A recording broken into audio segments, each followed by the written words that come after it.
You're welcome to the Sunday preview for April 3rd, and we have a reading from chapter 8 of the Gospel of John.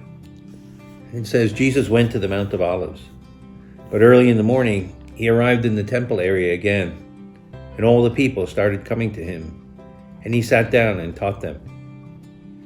Then the scribes and the Pharisees brought a woman who had been caught in adultery and made her stand in the middle. They said to him, "Teacher, this woman was caught in the very act of committing adultery.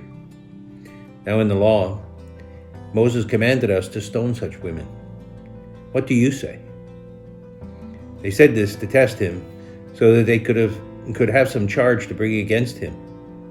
Jesus bent down and began to write on the ground with his finger. When they continued asking him, he straightened up and said to them, "Let the one among you who is without sin be the first to throw a stone at her." Again he bent down and wrote on the ground. And in response, they went away one by one, beginning with the elders. And so he was left alone with the woman. And Jesus straightened up and said to her, "Woman, where are they? Has no one condemned you?" She replied, "No one, sir." Then Jesus said, "Neither do I condemn you. Go, and from now on sin no more." The Gospel of the Lord. Well, this is one of the beautiful moments in the Gospel where we see that mercy of Jesus and the fact that he's not here to judge but to save and to reconcile us to God.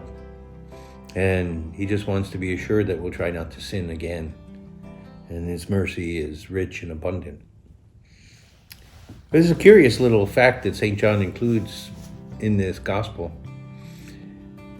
It says when Jesus said that, "Let he who is among you without sin be the first to cast a stone," it says they went away beginning with the elders.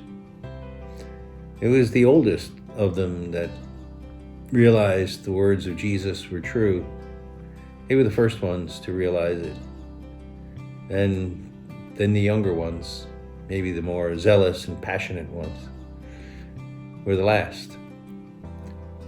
And maybe it was that the older ones were more self-aware. They knew themselves. They knew their own long history and their struggles they had with sin. Maybe they had the wisdom that comes from understanding ourselves and a healthy amount of self-doubt. Whereas the young are a little more passionate and self-righteous and convinced that they see everything in black and white. And maybe it's a call for us in a subtle way for more maturity about spiritual things, or a little more spirit of reflection. And maybe it's a sign of progress that we become less judgmental over time.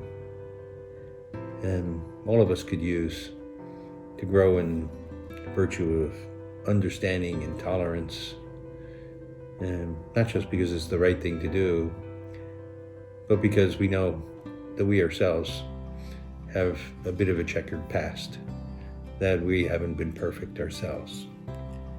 And to keep that truth always in mind can give us the wisdom that we associate with holy people who are the elders. Let's try to be a little bit more like those elders. Maybe at first they wanted to condemn, but then Jesus' words made them reflect. Let's reflect on our own actions first.